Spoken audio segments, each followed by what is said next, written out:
Hello, we are live again. This is the last episode of season 2. I never even thought I'd get past season 1, but we're going into season 3 at the end of October. And I have with me today, she's a very special person in my life. But before I go into bringing Lex on, as you all can see, and by the way, hint, hint, she's wearing some of my brand colors today. I want you to know that I am featuring some amazing, fascinating females. But we got a surprise in season 3. I might not be able to say fascinating females. Anyways, these women are just comfort zone busting, risk taking, and really claiming their bold voice on their terms. And I'm excited today. This person, I'm going to love all over this person today because she's always loving on me. So I'm going to give it back to her.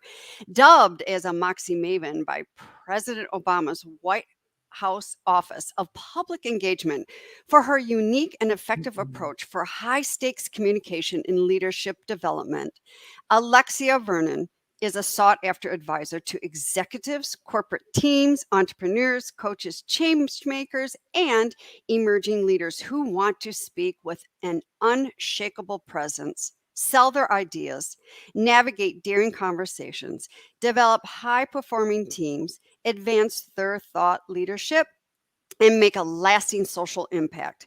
Alexia is the author of Step Into Your Moxie. Grab the book if you don't have it. And she has been featured by media including CNN, NBC, ABC, Entrepreneur.com, Inc., and Forbes. And she's my coach. I'm claiming her today. Lex, thanks for being here. Thank you for having me. And I love the last part of my bio as your coach. It's one of the things that brings me the most joy in my life. Thank you. Wait a minute. I could even add more to that bio. You're amazing. And before we jump in here, I just want to say everybody, as they're logging in, Lex and I do not know you are listening unless you type into the comments. And I just saw that Wendy just jumped up, and good morning, Wendy. I think, yes, you're on Eastern Standard Time, Wendy. Good morning. It's still morning. I want you all to know as you are listening and typing in comments, Lex and I are not ignoring you. I am focusing on Lex, but please type in, give a hands up, high up, ask questions. We will come back around at the end of the interview. So don't think we're ignoring you. I'm focusing on Lex and the interview. But I thank you all for tuning in live today. We really appreciate it. So I'm getting me a lot of Lex this week. That's all I'm going to say because I want everyone to know I've been following Lex for a couple of years. And during the quarantine last year, I was sitting here at my desk and Lexi's e-newsletter came out that I get. And she was having these master classes. It was in May. And I'm like, oh, I'm sitting here. I'm going to jump in. So I jumped on. And I finally got to meet her in living color as much as we could via Zoom. And I knew there was something special about her. Now, Lex and I do a lot of the similar work, and there's enough room and space for everybody. And I have a lot to learn from her as well, and have learned a lot, and there's even more. And decided to invest in myself and my businesses. My business was tanking last year, and Lex hosted a mastermind. And I'm so proud of this mastermind, all the ups and downs that I went through, but all of us women in that mastermind that deeply connected via Zoom. I love when people say, you can't get the same emotions and feelings via Zoom. I want you to know my guest today proved me wrong. And we can connect and get those emotions to the point that the majority of us are meeting tomorrow in Vegas. I'm so excited which Lex is hosting a master retreat, which I'm so excited about. But Lex, welcome. Thank you so much for having me. And I know yesterday we had a virtual retreat. We get to do this today. Then I have 4 days with you. It's just awesome and feels like a little bit of normalcy. Seeing humans that I've had the opportunity to work with in real life where we can touch with consent if people want to do that. Yeah, absolutely. I'm excited about that. All right, let's jump in. I want to know, inquiring minds would like to know, when you took that step from corporate and hung that entrepreneur flag out, but meaning, and I know you'll correct me with that corporate. I know. Go ahead and do that. I'm using the word corporate, but the industry that you were dancing in, so to speak, and then you hung out the entrepreneur flag. Yes, and the reason I made the grimace Mhm, is because I'm always really clear that even though I do a lot of work with corporate now, I never worked a day of corporate before I started my business. I worked in a nonprofit, which to be fair is a form of corporation, but for most of the positions I had, I think shoes were optional. I'm kidding somewhat, but I was in always the nonprofit education and arts and social justice sectors. And my challenge was different than a lot of people's because I don't think I ever made more than $40,000 in a year in my full-time job. So leaving, I didn't have the pressure of replacing my salary. I mean, I mm, did, but I didn't have a huge salary to be able to replace. And so when my fiance, now husband, asked, and I must have been like 27 or 28 at the time, if I would marry him, I knew that that was somewhat of a rhetorical question. We had met very early, and I was a yes.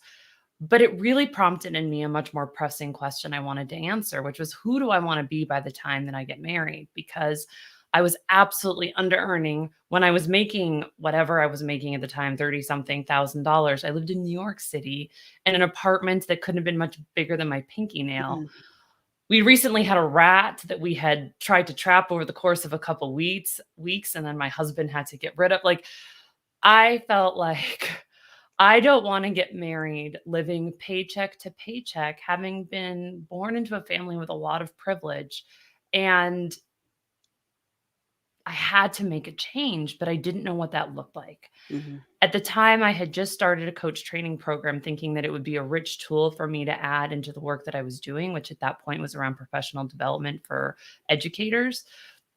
I wasn't necessarily thinking I would hang out my own shingle, and yet my father was an entrepreneur. I had watched him have colossal highs, but also really scary mm, lows mm, financially and emotionally in response. But I just had this sense that if I didn't go out on my own, I would always be able to incrementally negotiate for more. Like I was a pretty good negotiator, and I'd gotten several pay raises over the course of a couple of years, but it was going to really move the needle and allow me to be in control of my financial future. And so I made a big leap. I hung out my shingle. I pretty quickly replaced my salary, not initially from coaching, but from taking a variety of different adjunct teaching positions and started my coaching practice, not really having a strong vision for what it would look like, but trusting that I would figure it out along the way. And then here we are, whatever it is, 14, I think, years later. So I'll let you ask whatever questions you want to know from there. It's interesting, 14, years later, we still are dabbling in learning as we are going in some circumstances. We don't always have I's dotted, perfectly T's crossed, and have it all figured out. That when we are up leveling or ramping up or going to the next, whatever you want to call it, we are learning sometimes on the go, even though we have all those wisdoms. Because I mean, you're young, but you weren't born yesterday. You have wisdom. You have wisdom. You get your feet and your hands in the dirt with everybody else. You do push your sleeves up. In your presence, this is what I love about you with your programs.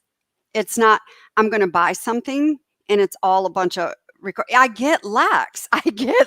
And you really have taught me that is, and I think I said that back when I had my internet radio station. I said I would never, ever be unavailable to people. I would never be like, I was so big like Oprah Winfrey, which I'm not so big like Oprah Winfrey, and I would never not be available for people. And you are very available with people. So Thank you. let's talk about that right there. Let's back up. When did you leave New York and come to the West Coast of the country? I left New York in 2009. And for me, coming to Las Vegas, which is home, felt like coming back home, even though I wasn't born here, because I had moved here with my family after high school. So I grew up in Los Angeles and then the Pacific Northwest outside of Seattle. I'd moved to Las Vegas for college, lived in New York, and then in Manhattan and Jersey City for 6 or 7 years. Then 2008, I got married, and we all know what 2008 brought in, which Mm, was a recession.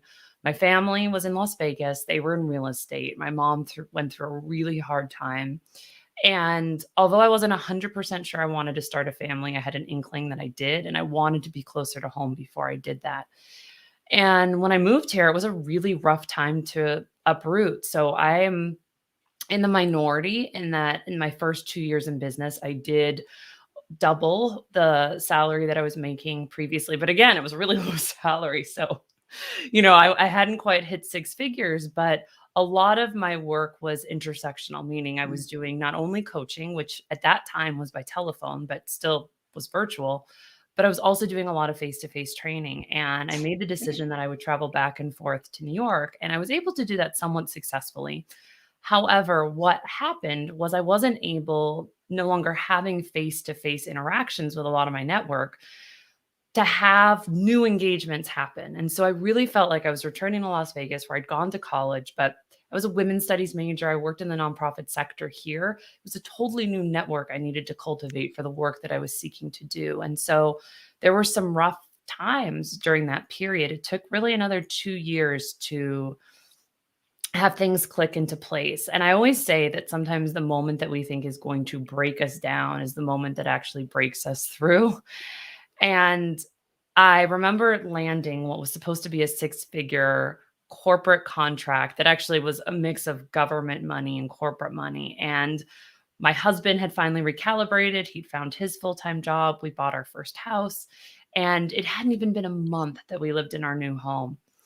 He was laid up, which means that he wasn't let go, but he was going to go without pay for a period because he was a biologist and a project had ended and the company didn't have a new one in place. And the government had pulled the funding for the project I was Mm. brought on to, and suddenly I had let go of a lot of smaller things, and it was like, "Okay, we literally just moved into a house. We don't have more than maybe 90 days of reserves," because we never imagined both of us would be without revenue at the same time so quickly. And I say that it was a blessing because around this time I had the knowing that I had been flip-flopping who I was coaching, what I was training on, really allowing opportunities to define my expertise rather than being really clear about what is my zone of genius? How do I want to be serving in the world? And I recognized at that moment that I was doing a lot of once I hit this accolade or once I hit this mark, then I'll give myself permission to really focus on presentation skills and empowering people's voices. And at that point, I knew that I had to rebuild. And I didn't want to rebuild something that felt off purpose. So I made the decision to rebuild the company and gave myself the challenge that within 6 months, if I didn't feel like I was in a place where I could breathe more expansively, I would take another job. And so in those first 30 days, I knew I needed to line up a bunch of individual clients, which was something I had let go of to make room for that big contract. And I'm pretty sure that I did a plan that was ridiculous. It was like 30 days of coaching for, I don't know, something crazy, like maybe $300. And I knew that I needed to get 10 people to say yes. And I did. Called every person I'd ever met. And I learned that when you're in one of those situations, not to call and ask for them, call and let them know what you're doing and who it's perfect for, and ask, who do you know that this would be a great fit for? Because what I recognized is that the introductions were more valuable than those individuals saying yes. And then that did start a chain reaction of positive results. The business has certainly scaled from then. I don't do $300 1 month packages anymore. But what it proved was that there was a demand for this work. And if I could merge my confidence in myself, my confidence in asking for the money that I knew the work itself was worth, and I could merge envisioning bigger packages that allowed clients, whether they were individuals or organizations, to have more impact, I could ride this thing through anything. And the last 2 years have certainly proved that. Yes, a lot of us have been writing things in the last 2 years, absolutely.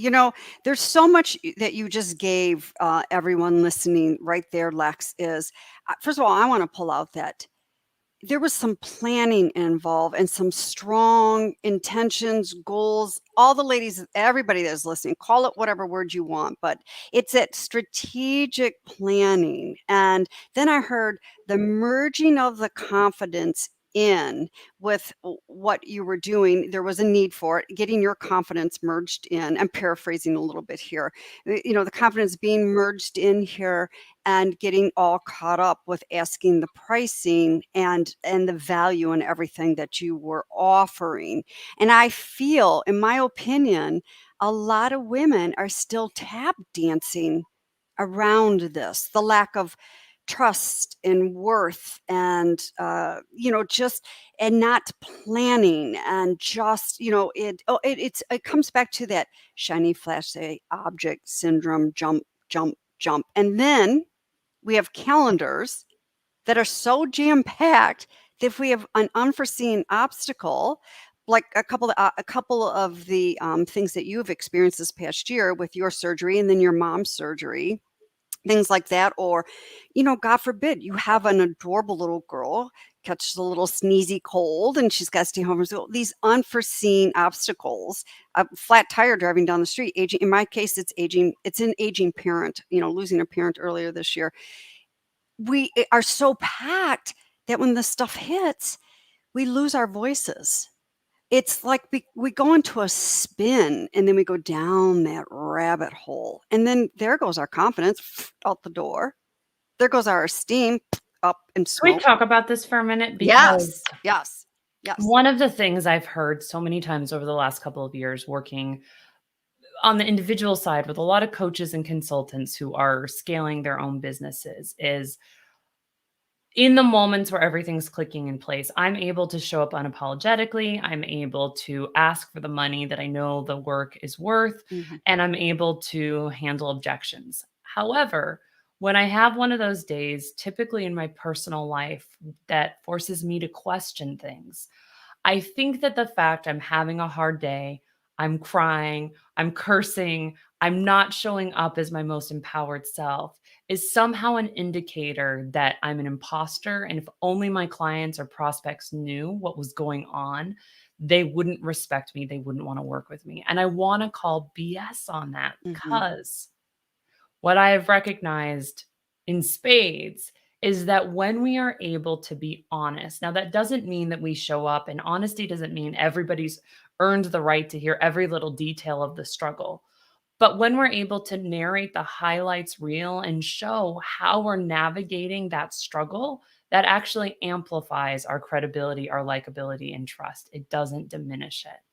And so for me, over the last year, that meant when I was diagnosed with thyroid cancer, a week or so before a new mastermind kicked off, at that first retreat, I told you all because mhm, I knew that if I was keeping this secret, it was not going to serve you all because I was going to be in my head knowing that I was tap dancing on eggshells, trying not to be found out. But also, if I was having a rough day and I needed to let people know I'm not accessible, I wanted you to understand where that was coming from. And that wound up being such a liberating thing for me. I felt more love and support and championship from our mastermind than perhaps any other zone in my life. And as a result, I think I was able to show up more fully over the last couple of years to all the groups I facilitated than ever before, even though there was so much going on in the background, because I didn't hold myself up to the standard of like not being human and not being able to have a bad day, but instead being able to be really clear, not just that I was having a struggle, but more importantly, these are the things I'm doing so that it doesn't consume me. mhm, And I think that that's a really special thing for those of us who are entrepreneurs in a service driven business that we can provide the people we work with is not just letting them know we're having a tough time, but what are the things we're doing to navigate that tough time? How are we being present with the tension? What are the embodiment things, in my case, I'm doing in my body to hold space for what's brilliant, but also what is really breaking me at mm, moments? And that becomes as much a part of the way I'm able to facilitate transformation for others as sharing my strategies, my tools, my copy, and my mhm. other stuff. Yes. Yeah, absolutely. Yeah. That does come back to, being back, that embodiment, coming back into our bodies, because we're such an external society, which, by the way, is part of my talk that I'm giving in Vegas on Friday. Is I was constantly living outside my body, hence which led me to falling asleep at a major intersection, not once but twice at a red light, and going, enough is enough, and living on everyone else's terms. I just, one of the things I so desire with everybody that is here today and listening, and whether they've made it live and they are doing or they're going to listen to the replay, is let that BS go and come into the bodies and embrace the bodies. I mean, we come from a society of no, no, no, no, you're not supposed to have a bad day. You are to be perfect all the time. And by the way, I tried that for 48 years. It really took me down, or, I'm a founder and CEO of a business. I am perfect and I've got it all going on. We have so much of that from society pulling in to us. And that, I want to just say this, confidence is not how I'm looking today. Because as I'm sitting here going, I forgot my wedding ring and everything today. Oh, well, that doesn't make me any less. It's somewhere around the house. I mean, I'm still in partial workout clothes because there's a lot going on today to pack and arrive to the airport tomorrow morning to get onto this flight. That doesn't make me any less confidence. That confidence comes from within. And by the way, self-esteem is the estimate you have of yourself. Self-esteem is the estimate you have of your self. So, Lex, I want to get into some of the little logistical stuff here for a minute, and then we're going to come back out of it. All right. So, what do you see most coaches, consultants, and entrepreneurs, business leaders get wrong about speaking? Are we here all day? I'm kidding, obviously. There's so many things, but some of the ones I want to talk about today, knowing that there's people here who are probably not doing any speaking and want to be. There's some people who are doing it but winging it and haven't really thought about how is speaking serving their business. And then there's some who might be rocking it and want to level up. So I'm going to try to speak to all those different folks so that wherever you are in the process, you can take away value and apply it.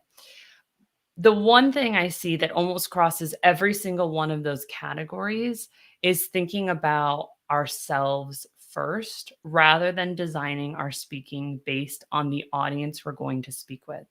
So, what I want to say first and foremost is that when we are 100% focused on the people we are seeking to serve and move to action, whether we're speaking virtually, whether we're speaking face to face, or more and more often these days in a hybrid format where we've got people in both arenas, if we are 100% focused on service and on connection, there is no room as we are speaking for self doubt to creep in because it's absolutely impossible to be analyzing ourselves and 100% focused on our audience.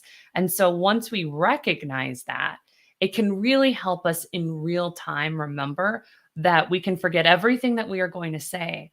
But in this moment, if I'm looking at Kim and I'm looking at the chat and I'm imagining Monica and Wendy and Laura and Stella and Francie and whoever else is here, I can pause, find my next idea that I think is going to be relevant to that audience and carry on.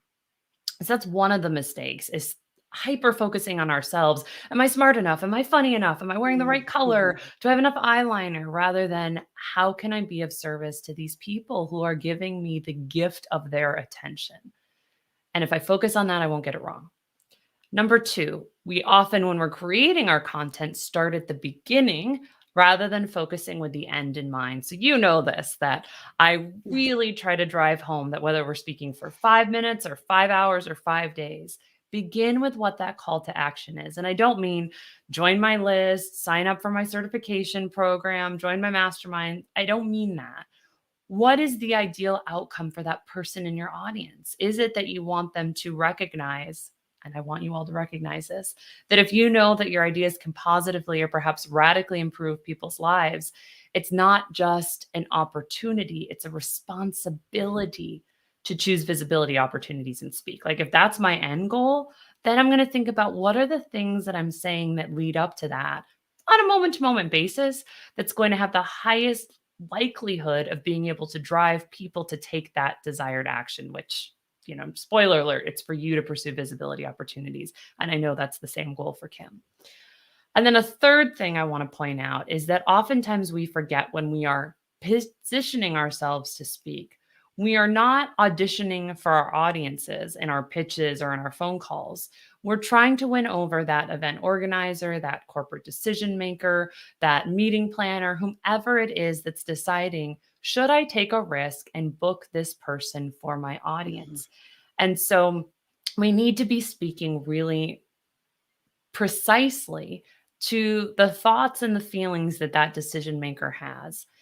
Not only what the value is going to be for the audience, but what the value is going to be for that decision maker. And if we can do that well, we're much more likely to have that opportunity. And then, okay, I can't stop. I'm going to give you a fourth thing for now. And then I'm sure you're going to ask me questions, Kim. People in the chat, let me know what you want to know more of, and we can go there. Is to make sure that what you're speaking about is timely, and not timely because it was relevant 6 months ago. I see this a lot with some of my clients, not Kim, but other clients. They're talking about things that were really important, let's say at the beginning of the pandemic or even going into the summer. But the challenges for people are different right Mhm. now. So we have to speak to the problems that people recognize that they have and they're committed to solving, not the problems we think they have, or not something that maybe they want to look at a year from now, but what is consuming people's headspace in this moment? Because the more we can angle our content around that, the more likely it is that they're going to say yes, and yes quickly, because they want those solutions right now. Pain points, getting into those pain points, those angst, I like to call them, the Yes. angst of people, and then how are you going to solve them and be of service to your audience? Absolutely. I totally agree with all of that. And I've just never been a person when I speak.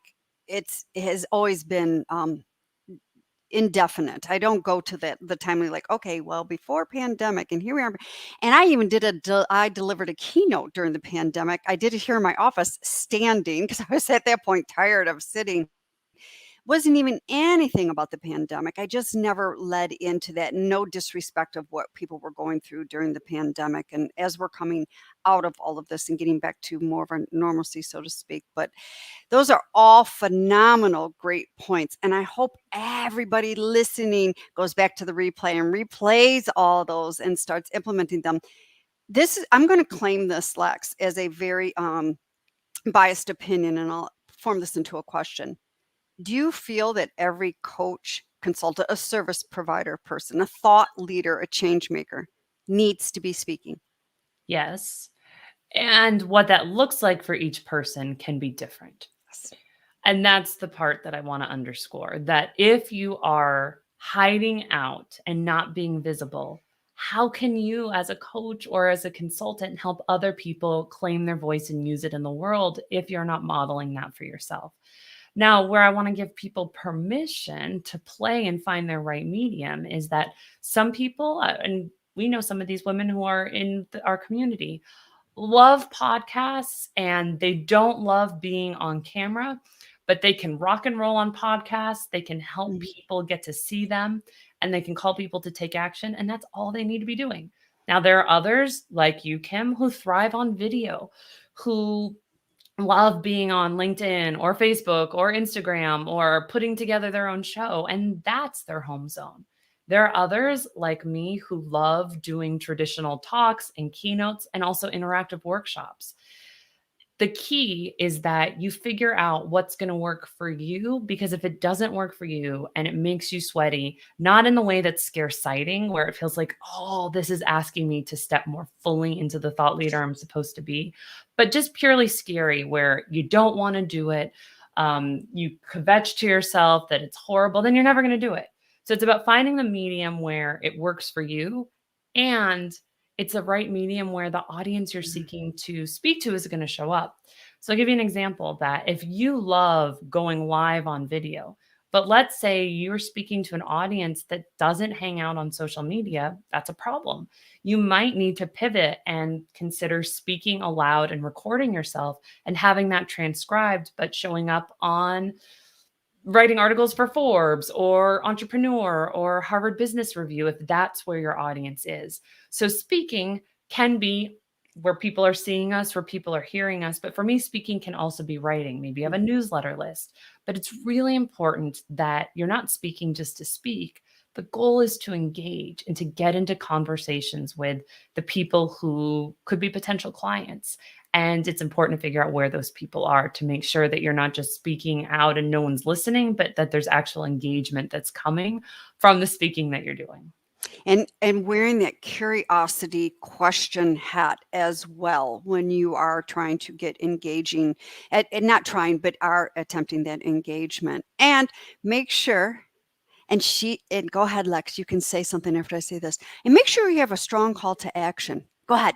What you told me. Go right ahead. Share with everyone. Yes, that if you are not clear what you're asking people to do to connect with you afterward, you're wasting that opportunity and you're also not serving the person or the people who are experiencing you. So, for anybody who's listening, if you want to stay connected, please connect on LinkedIn. That's where we are right now. And let people know, or let me know rather, that we connected. You are a friend of Kim's, that you watched her bold voice. But for people who are doing more traditional talks, you probably want to go one step further and you want to have a strong call to action that is behaviorally specific. So I'll give you one when we're done, some specific challenges for you to be able to take what you've learned today and put it into action. And just as importantly, if you've got freebies, you want people to know what those are. Because for most individual audiences, so it's a little bit different with organizations, but if you're speaking to individuals, you want to capture that email address. So letting people know, hey, if you've enjoyed what we're talking about and you want to book more corporate speaking opportunities, and this is a real opt-in, go to bookcorporategigs.com.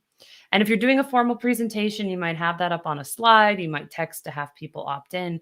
But when you give an address like that, that allows you to continue the conversation and nurture with emails afterward. Yes, absolutely. Call to actions. I love call to actions. I really, truly do. And when I started working with Lex, there was no call to action with Kim. So yes, And it yet called. people are always telling you they loved you and you're fantastic, which is great. It makes us feel good, but it doesn't lead to business. It does not lead to business. You're right. I agree. Totally agree. All right.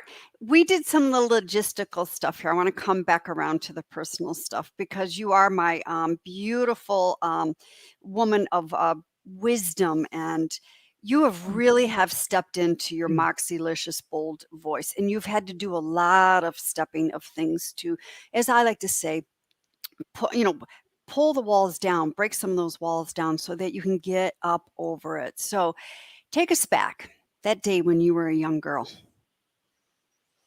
So I always like to say that moxie is not something that I was born with or that came easily. And throughout most of my life, I've had it in fits and starts.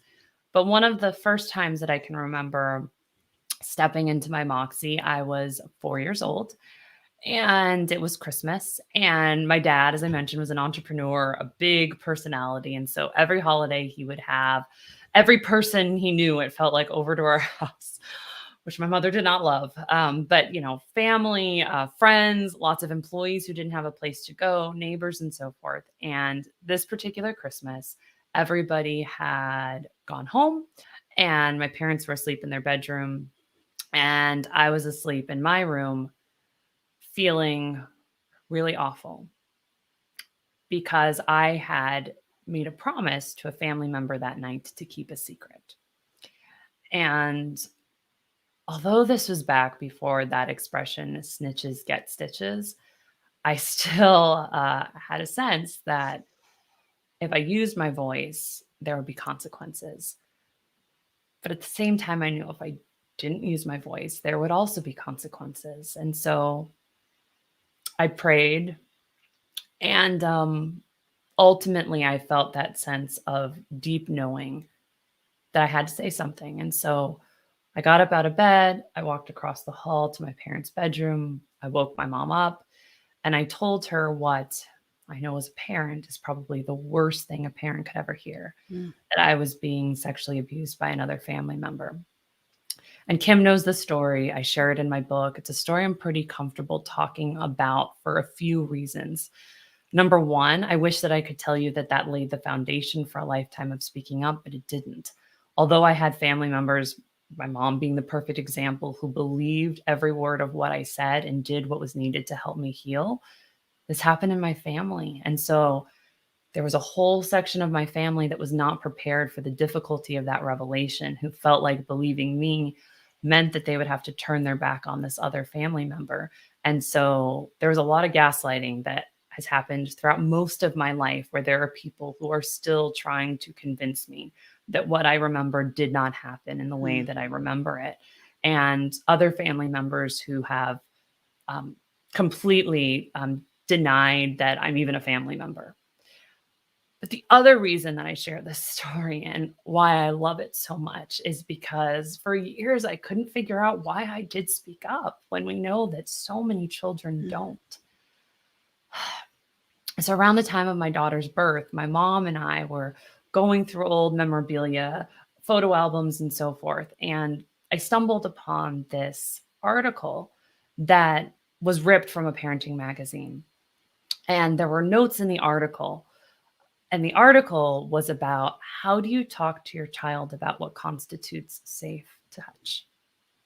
And the notes indicated my mom had had that conversation with me. We had role played what to say if a situation like that ever happened. And so I knew definitively in that moment, I spoke up, not because I was naturally moxylicious. I spoke up because my mom had given me the words to do so. I'd practiced using them. And I had an advocate in my mom who I knew would have my back no matter what mhm, awful situation presented. And God knows some awful situations presented. And so it was a reminder to me in that moment that we have a responsibility to role play challenging conversations if we want to empower people to be able to speak up in a range of contexts. And so today we've been talking a lot about the work that I do around presentation skills and executive presence and finding courage over comfort in those challenging situations. But the other part of my work that I absolutely love is the organizational side, helping individuals, whether they are executives who have to have challenging conversations with employees, but also teams who might have to call out bias or racism or sexism, but more importantly, rebuild their cultures, be able to find the language to do those difficult things because they are difficult, but very necessary. And when we know that we're able to use our voice to create a more equitable world, dang, is it satisfying. yeah, it is. Thank you for sharing that, by the way. It is very satisfying. And like Lex said, this is in her book. This is not anything that's private. This is very public. And wow, such an internal wisdom. Yeah, I mean, you were like young. You were very young. Yes, 4 years old to sit there and go back to bed, pray, and then go into mom and dad's room and wake up mom. And, what an amazing mom you had that, had empowered you and stood behind you and embraced you and had your back. Because not everybody has that when they do speak up. But using our voices are so liberating. It is so liberating. All right, now can we fast forward to Please. let's fast forward to uh, gosh, I mean, you have maneuvered through so much. And by the way, everybody, step into your moxie. You can get her book on Lex's book on Amazon. I highly recommend it. I have it. Lex, I had your book. I read your book. You should see your book. Before we ever connected, I Yes, think. yes, way before I've got it folded down, highlighted. Oh my God, who is this? And then here's something else I never shared with you. This local website person, when I was getting ready to launch her old voice, she was designing my website and she goes, I need you to take a look at this woman's website. It is so down to earth and so welcoming. And she pulled up and I went, oh my God, that's Alexia Vernon. I'm reading her book right now. I never knew this. Yes, That's yes.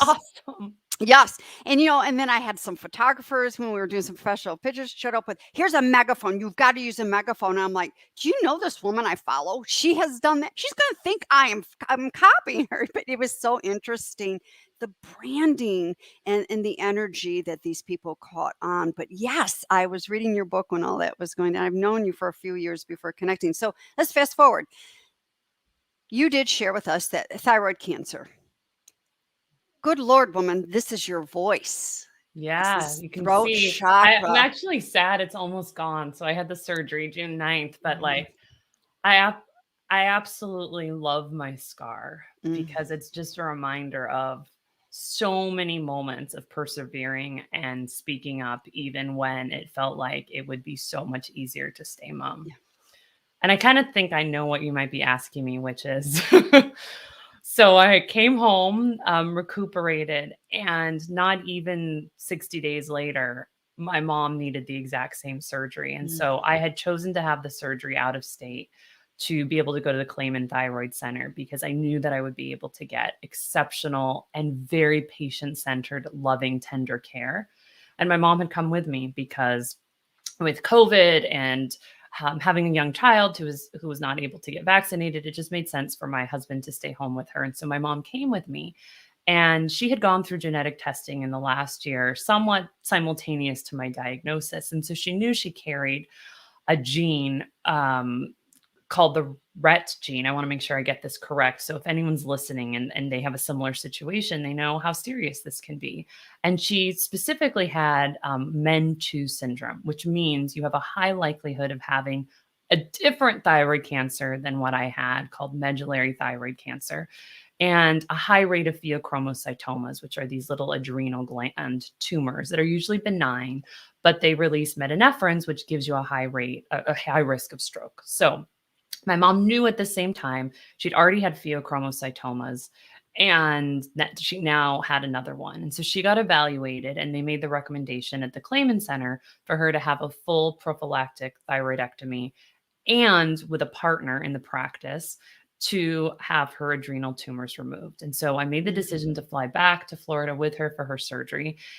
And it turned out that she already had medullary thyroid cancer. And thankfully, we both are cancer free. We were able to mm, be cured in one surgery. But there's something very powerful about knowing the person who empowered your voice and you had thyroid cancer and had a part. In my mom's case, she had a full thyroidectomy. I had a half cut out at the same time. Like, I'm mm, definitely still processing the significance of that. And I just want to say I'm reading all of the comments, and thank you so much for the love and the grace that's being communicated. But mm. she has definitely been my advocate. And I only hope that my daughter does not need advocacy in the same way, but I'm very much informed as a mom by the role my mom has played in my life. Mm.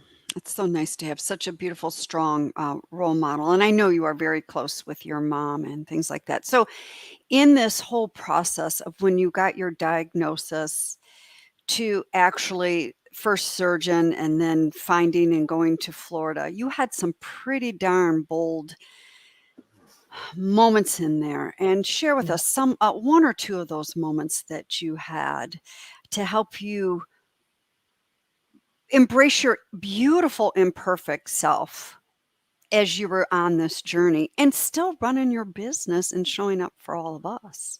Yeah. So there was a lot that went on that year. My dad, who I've Mhm. always been close to despite um, some challenges in our relationship, and him really struggling with the information I shared because it happened on his side of the family. Having a fall, being hospitalized in another state where he lives, and then because he started to go into kidney failure, really being in a delusional state and only having the ability to contact him through family members that I had no relationship with because of my revelation as a child. So that was really challenging, to be thinking so much about my voice and my throat and what choices I was going to make with the cancer, to feel like I was having to re-enter a situation that was still really emotionally charged, even though Mhm. I've done a lot of healing.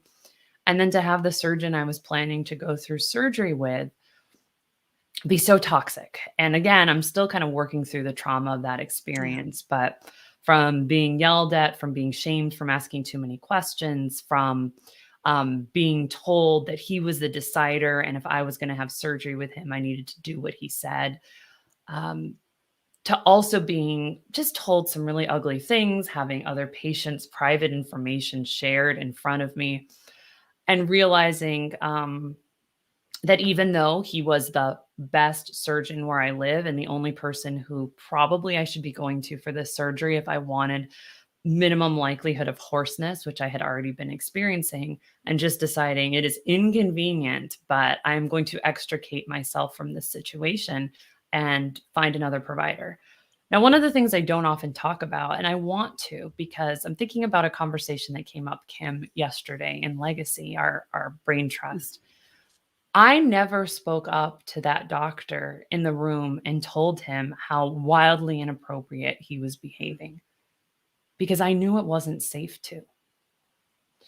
And there have been moments where I've been like, but I'm the person who teaches people to walk into any room, onto any stage, into any conversation. And as the brand promise says, unapologetically speak up for themselves, for the ideas and issues that matter most to them, and call people to action. But what we have to remember is when we are experiencing a microaggression or harassment or physical or sexual abuse, when we are in that position, our primary objective is to get back to safety. And in my case, safety was getting out of that office, taking off my face mask and face shield, and crying and then doing my own activities in that car before I drove to say, I'm going to survive this. I'm going to find a solution. I am going to be safe and whole. And someday I will tell this story and I will tell it to help others find their voice in toxic medical situations. And I'm an okay person, even though I didn't say anything to him because I reported it to the Nevada Medical Board. And whether something happens there or not, I have no control over that outcome. But I want to say this because there might be people who are listening who are feeling really crappy, for lack of a better word, as you replay moments where you think to yourself, like, I didn't speak up for myself, or I wasn't an ally, an upstander to someone else.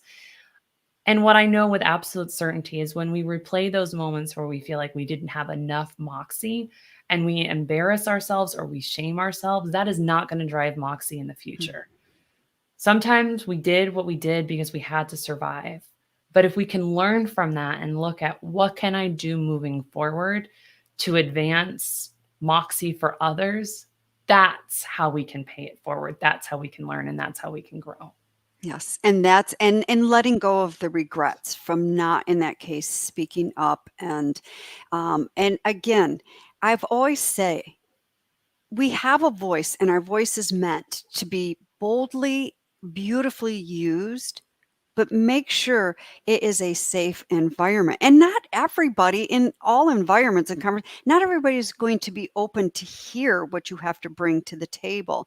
And there are going to be times we still speak up at that table, so to speak, or in that room, whatever you want to call it. And then there are going to be times where you pull back, and don't pull back because of imposter syndrome or because I'm not smart enough or all of that, but pulling back because it's not a safe environment, and walking out and taking that as a lesson and not a mistake, and not kick your butt and regret all of that, but to pull that forward for others. And Those are that's why other allyship is so so important important. because It's when we so are a important. lone ranger, Mm, it's very unlikely that we're going to move the needle in whatever way we want to move it. But when we are able to operate as a team with other people who have our back, we are so much more likely to be yes. able to have influence.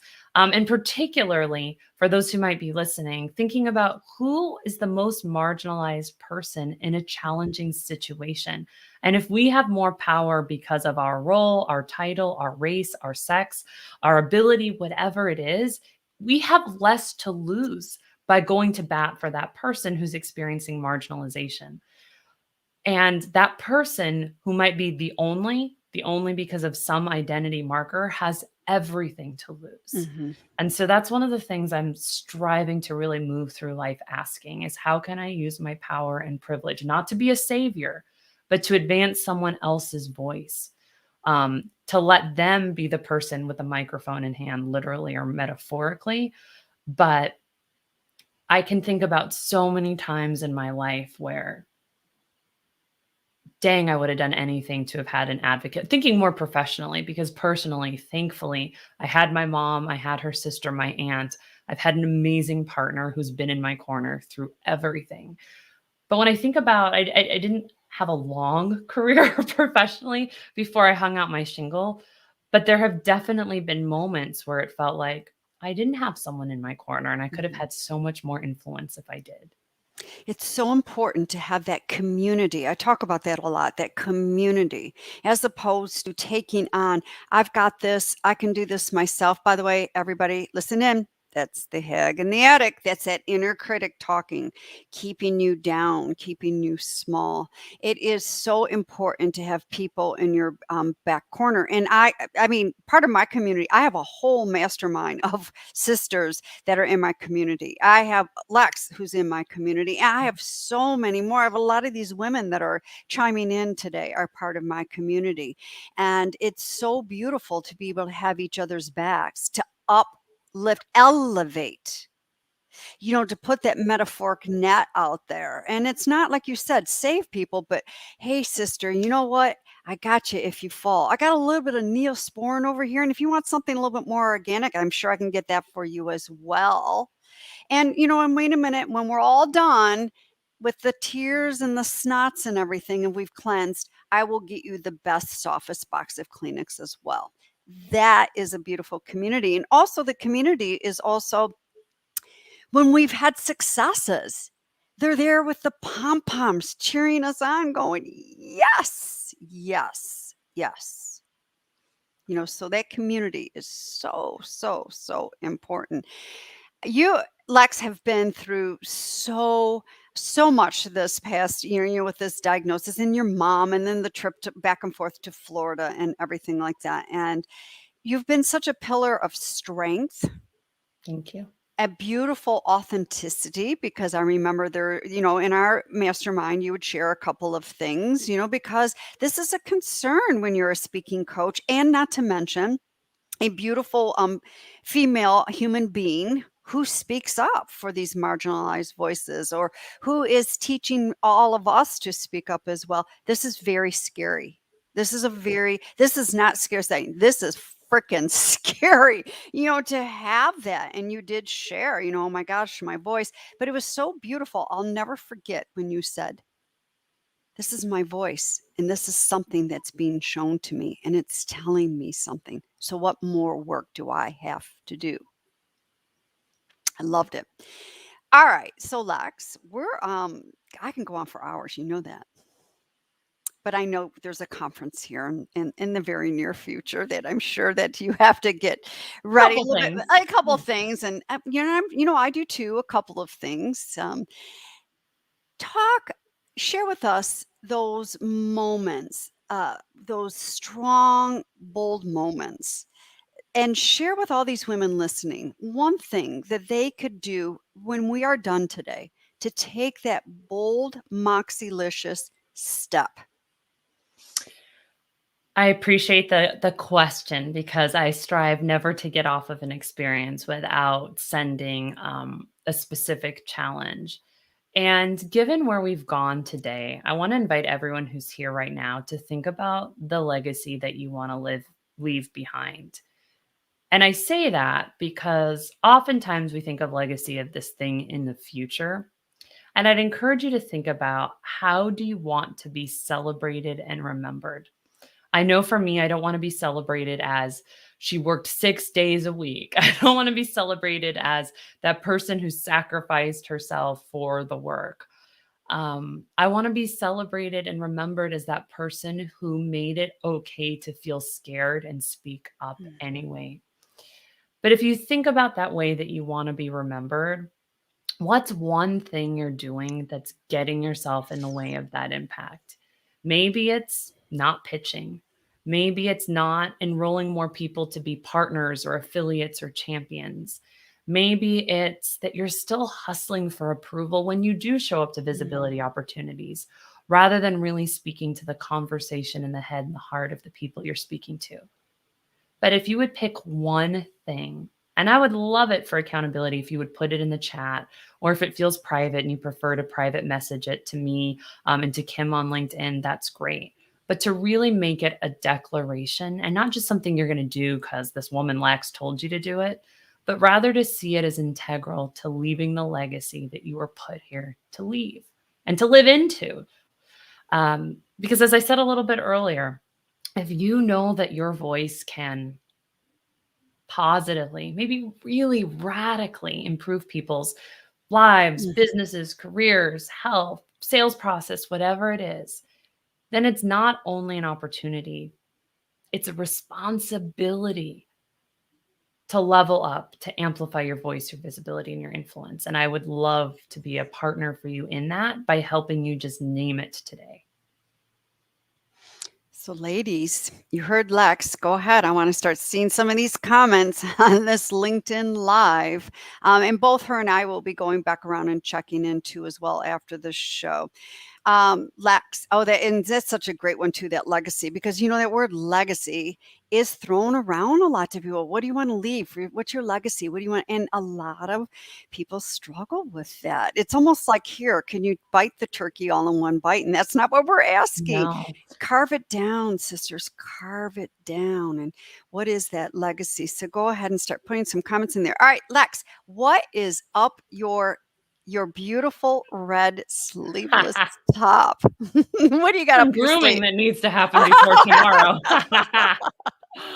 But more short term, Kim knows this because she's going to be joining me in November, that I run a Step Into Your Moxie certification program that is designed for coaches and consultants and trainers and business leaders who want to be helping their clients or their employees speak up and want to be able to get certified in a process that gives them a flexible curriculum to be able to use. And so for anyone who's interested in learning more about what that is, you can go to stepintoyourmoxie.com, hit certification, you'll read more details. And if for any reason you do apply, please make sure to list Kimmy as your referral partner, because she is a partner for the program, which means that for anyone who applies and ultimately is accepted and joins, she'll get a little love up on from me. And I want to always make sure that when partners send people that we know who has done that, so we can say thank you. Yeah, thank you for saying that. Yes, I'm looking forward to coming back into Vegas. That's in November.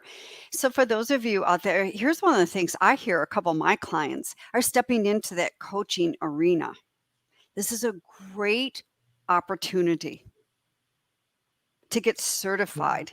And whether you caramelize the certification your own way, but here's why I am going, is because Lex has copyrighted a lot of her stuff. And guess what? I get to finally caramelize on some of the things that she has created to help me be a better coach to my clients and to help me be a better person to myself as well. So I'm really looking forward to that. So, last parting words, Lex. It has been almost an hour already. Oh, so much pressure to leave I people know. with something, Phew, right? I know. Um, I want to, I guess, end with this, that in every moment we have the opportunity to see obstacle or opportunity. Um, the difference is in how we choose to see and whether or not we choose to be beholden to the voice in our head, or we choose to speak back to it and choose moxie and choose to navigate the discomfort and Mm. speak up with a voice of compassion, a voice of clarity, a voice of conviction anyway. And so that, I think, is my shared challenge probably with Kim for everyone who's here, is to remember that the self-doubt isn't the problem. It's making it the truth that is. We can absolutely hold space for sheer terror and sheer moxie at the same time. And I hope that you'll do that. I do too. I hope that you show up no matter what. Just show up. And I'm going to close this out with citing this bold. Be bold enough to listen to your heart and more so to follow it. Your heart has always known exactly who you are and what you are made of and what you are made for. Your heart has always known that you were meant for so much more and that you deserve to live feeling free. Mhm. Start listening to your heart. It has always known the way, and that is by walk the earth. And if that is my one and only legacy, is helping women really follow their hearts and get the heck up out of their heads, I feel so complete. So, Lex, thank you for being here with me today. And am I going to see you tomorrow at the hotel, or will it won't be until Thursday morning? You might. It just depends because we're loading in what that process looks like. Hopefully. Okay. So I will either see you tomorrow, but for sure on Thursday morning in person. Yay. Thank you for being my guest today. I so appreciate you.